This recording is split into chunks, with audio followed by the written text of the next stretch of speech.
Welcome to the 22nd of December. Well, what have we got? We really are getting festive. We've got chestnuts roasting on an open fire over there. Jack Frost is here to nip off your nose. Some Yuletide carols being sung by a choir. Yep, tick that off. And Sid dressed up like an Eskimo, which is probably quite inappropriate in 2023, but he got the costume in a second-hand shop and he's insisting on wearing it to get his money's worth. Okay, well, let's move on quickly and open our next window. What's it say? Given time and a modest budget, what 6x4 terrain setup would you build and what games would you play on it? Describe techniques and the material you'd use and so on. Okay, well, I've got 2 terrain projects coming up that I'm looking forward to starting. Modest budget is always something that I like to work to. You can buy very expensive buildings, and from time to time I've leapt in and done that. But largely I do build my own scenery as much from scratch as I possibly can, sometimes converting existing kits, sometimes really going the whole hog and doing it from scratch entirely. More because I enjoy it as opposed to trying to save money, but it's certainly a benefit, and it's true that when you build a whole new table for 20 quid, it does add to the sense of satisfaction. One of the things that make my build projects cheap is the fact that I don't throw anything away, and consequently I can find any amount of offcuts that can generally be used. But I'm getting ahead of myself here. What would I like to build? Well, 2 projects. The first one is for Midgard. I'm looking to create some medieval terrain for my Swordlands project. Not too much, as Midgard is a big battle system, so you really want a fairly open battlefield for that classic medieval line of battle. And actually a small amount of terrain goes a long way. I want to take a leaf from Sid's book and create some small footprint buildings so that I can have a village or manor house on the table. I did this a few years ago in lockdown with my Italian Wars project, creating small villages on bases, well, I think they were about 6 inches square, certainly no bigger than 8 inches square, based on illustrations in illuminated manuscripts of the period. I did a big castle as well, but that was just literally a backdrop piece. I don't like single buildings being used to represent a whole village, but equally I want the village to take up only a small piece of ground. So building something with a small footprint is going to be the way to go forward there. It's a pretty modest project, so it should be fun, and it certainly doesn't really qualify as a full 6x4 table. The main build project for 2024 will be a North African table set up for my LRDG forces in Go Commando, but actually it's multi-purpose. I also want it for infamy, because one of the projects for this coming year is to work on the second book in the Infamy trilogy, covering Spain and North Africa, the Jugurthine Wars, and also Sertorius over towards Portugal and the Iberian races there in what we now think of as Spain and Portugal. So very much in that flat roof classic style, but I want a bit more than that. I've actually got quite a few flat roof buildings. I'm specifically looking to create clumps of buildings that are not in a regular shape. I like the idea of a row of buildings, but with an obtuse angle, creating a sort of bend in the road, so breaking visibility, and that will allow me to create small villages or place them together to make a town or part of a town. What I want really is the Arab quarter, the souk, rather than the colonial boulevards of World War II. Now, I've seen quite a few things that are based on photographs that I want to model this on, so I'm going to be taking those and creating that. I guess you'd call them terraced. It's buildings running one into another, but with the odd courtyard and fountain to add interest and create a sort of tangled web of streets around which we can fight either with LRDG raiders or with forces under Hannibal or local leaders in the period of the ancient world. In addition to that, I also want some colourful standalone pieces that are World War II specific, like a colonial hotel to house the German or Italian HQ and radio station, maybe a tented encampment by an oasis, some rocky outcrops that can dominate the terrain, possibly an old decaying fort, maybe a Foreign Legion fort. I want a table full of targets for the LRDG raiders to hit, so we can add a motor pool, supply dump, sentry point, really anything else that I think of as I go through the build.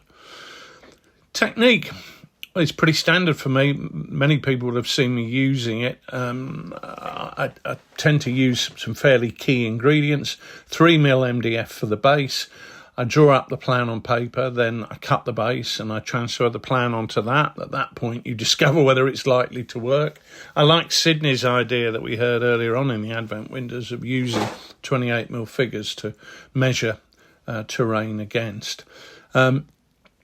So get that base together. I chamfer the edges to try and make it look less regular. I don't really want the base to be fully square, and in fact I'm quite happy if I've got larger, thicker bits of MDF, maybe to go for something even thicker. In some cases, if I'm doing a prominent building, it can be nice to have it on even 9mm MDF base, because that really does give it an imposing feel, but 6mm is fine as well. So whatever I've got to hand in the scraps that are in the workshop, that's what I'll be using. So get that cut, get the edges chamfered, sand that down so it's ready to go. And my key build ingredient next will be styrofoam. This is a high density polystyrene.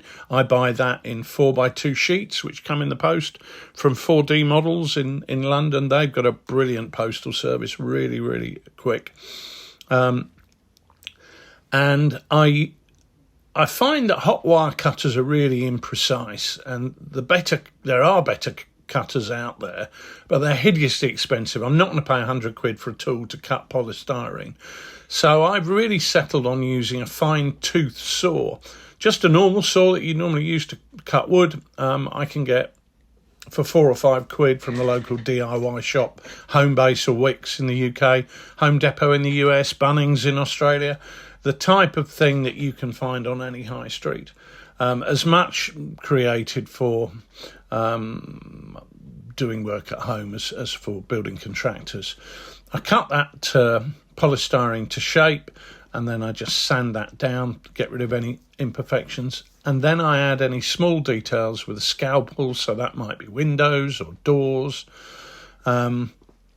I then stick everything together with a hot glue gun. Now, hot glue is my universal tool of choice. Just don't let it get too hot, because that can burn and eat up the polystyrene. But I do know people who then carve the polystyrene. I'm too, in terms of adding detail like stones, I'm too cack-handed for that. So if I am adding exposed stone where the plaster's dropped off, I tend to cut that from a sheet of Wills model railway sheeting, which come in a huge variety of stone patterns, and then cut a suitable size area in the wall to fit that in. So I might only be taking off the top few millimetres of the surface and then fitting that sheet of plastic sheeting in. A quick tip here, cut out the stone section from the Wills sheet first and then cut the area of the building to match that. Don't do it the other way around. It's a lot easier to get the soft polystyrene to cut to match the harder edged plastic sheeting. Anyway, once that's assembled, I will add any extra details such as doors or window lintels, any 3D printed details I have like wall mounted lighting or grills or trapdoors on the roof or similar. Where I'm doing doors or trapdoors, I tend to use artist mounting board for that, also with lintels. It's easy to cut, and it's thicker than cornflakes packets, so it looks solid. I keep them really, really simple. If I'm doing a door, I just put the rectangle in. That is the door. I don't add any detail at this stage, just the shape. And after that, I plaster the model using a fine surface polyfiller. That's an interior filler, which is designed for repairing any dents in your walls before you decorate. I slap that on with a palette knife, pretty thinly, I guess 1 millimetre, 2 at the very, very most, and then polish it to a smooth finish with a wet finger once it's had a few minutes to dry, just enough to stop it being sticky. And it literally only takes a couple of minutes before you then... So if I'm doing a four-sided building, I would probably plaster 2 sides of it and then go back and polish the 2 sides that I've done before going on to do the next 2. Literally dip my finger in water and then rub that over the polyfiller that's on there, and you can polish that out, is the term used by real plasterers, by just rubbing your finger over it and in a circular motion if you want to distribute it. Right, next. Once that's dry, and it's important to let that dry completely, I add detail to the doors. So that basic shape that I mentioned where I've just cut the rectangular, I will now add individual planks using cornflake packets. I use paint that with PVA. I cut them to fit and then put them on. If I feel the need, I can add any architectural moulding using green stuff. And then obviously we let that dry. And that's our model pretty much done, but we're going to paint that at that stage. I'll be using a chocolate brown masonry paint, which I won't give its usual name as this is Christmas. Then I dry brush that up using lighter colours. Only then, when the building is all painted, do I texture the base. I paint the base with PVA and then sprinkle that with sharp sand, which has been sieved. Well, sprinkle it, I just tip it on, leave it for about 30 seconds and then tip off the excess. And then when that's dry, I add more PVA at the base of the walls and add some of the rocks from the sharp sand, the bigger rocks, where they look like they accumulated, where there's no footfall at the immediate base of the wall.